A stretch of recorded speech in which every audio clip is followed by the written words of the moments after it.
Pemirsa, Anda masih menyaksikan breaking news siapa pembunuh Mirna. Dan pemirsa, kita akan kembali menuju ke Gedung Pengadilan Negeri Jakarta Pusat untuk bergabung dengan Laura Elvina yang berada di Pengadilan Negeri Jakarta Pusat. Laura, silakan laporan Anda.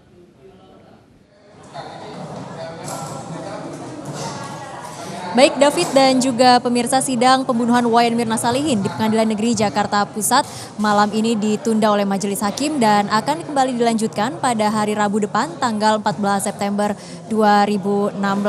Dan seharusnya pada malam hari ini masih ada satu saksi lagi yang akan didengarkan keterangannya, yaitu adalah Dr. Ratnet Budiawan yang merupakan ahli toksikologi. Namun keterangan ahli ini akan diperdengarkan pada hari Rabu depan tanggal 14 September 2016. Artinya dalam sidang hari ini yang menghadirkan saksi dari kubu Jessica hanya diperdengarkan 3 saksi, yakni adalah Hartanto Sukmono yang merupakan pelanggan Cafe Olivier yang waktu kejadian ada di tempat kejadian, dan juga ada Saiful juga merupakan salah satu pelanggan Cafe Olivier yang bersama dengan Hartanto Sukmono pada saat kejadian. Dan yang terakhir didengarkan kesaksiannya pada hari ini adalah Dr. Jaya Surya Atmaja, merupakan ahli forensik yang berlaku sebagai saksi ahli dalam persidangan Jessica kali ini. Dan untuk membahas keterangan ahli yang didengarkan pada hari ini, saya sudah bersama dengan Dr. Ferial Basbet, seorang ahli forensik juga. Selamat malam, dokter.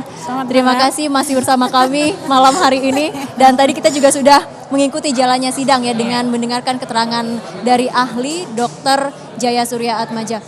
Bagaimana menurut Anda? Kalau saya melihat ya, tadi kita sama-sama mengikuti ya.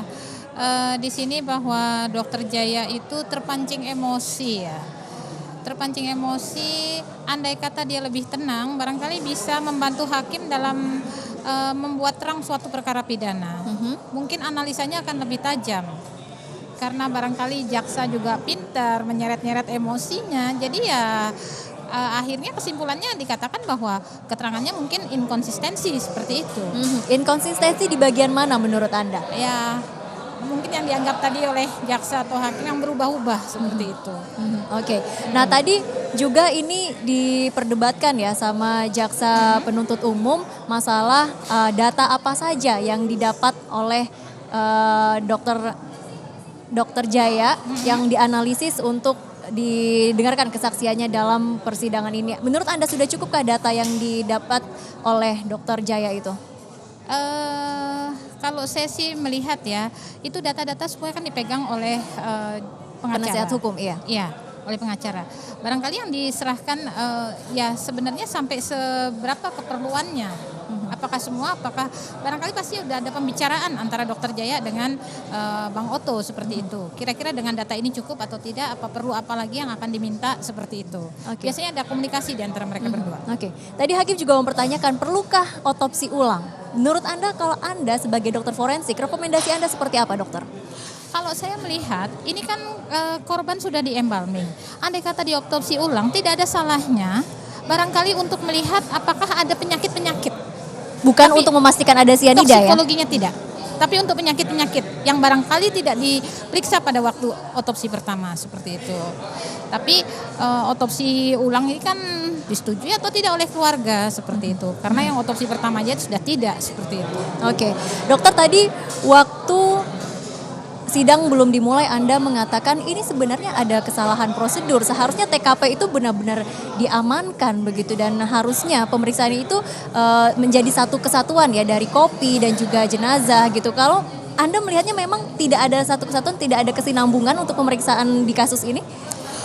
Saya melihat ya, itu ada beberapa yang missing link seperti itu. Missing link berarti ada link-link yang hilang. Link-link yang hilang itu misalnya yang seperti awal saya katakan. Kalau misalnya awal dimulai dari TKP, TKP-nya tidak maksimal dilakukan seperti itu.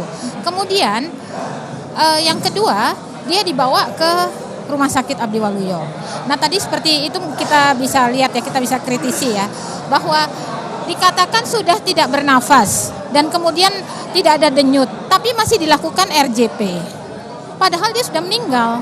Untuk apa dilakukan RJP seperti itu? Dan kemudian 15 menit atau 20 menit saya tidak begitu memperhatikan, dinyatakan meninggal. Seperti itu. Padahal Sebenarnya RJP itu saya sih kalau melihat ya atas indikasi tidak semua harus dilakukan RJP tidak seperti semuanya. itu. Iya. Oke, sebenarnya standar prosedur untuk investigasi di Indonesia itu seperti apa sih, Dok? Kalau saya melihat sih standar begini ya. Jadi kita melihat di Australia ada beberapa waktu itu ada simposium internasional ya, simposium negara-negara Islam, forensik Islamic ya. Countries ya, negara-negara Islam. Salah satu pembicaranya dari Australia. Di situ beliau mengatakan bahwa di Australia dulu sebelum distandarisasi itu banyak orang yang tidak bersalah masuk penjara. Oke.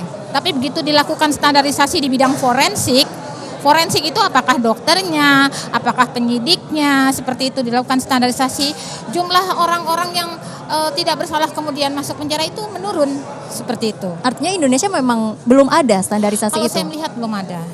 Dan kita memang sangat butuh itu ya? Iya, kita contohnya aja, ada kasus keracunan, kenapa harus mampir-mampir dulu gitu loh. Kenapa harusnya polisi atau penyidik itu punya power untuk mengatakan ini mati tidak ada tempatnya dan harus diotopsi, harus ini.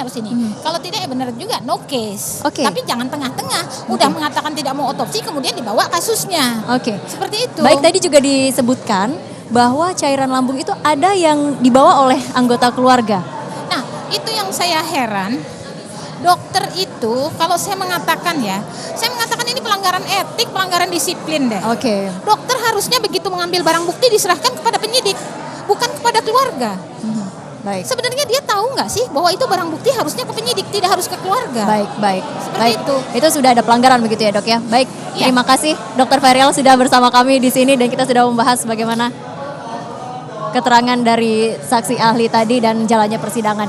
Ya, pemirsa, demikian perbincangan kami bersama Dr. Ferial dan kami masih akan melanjutkan perbincangan dengan kuasa hukum dari Jessica Kumala Wongso, Oto Hasibuan, sesaat lagi.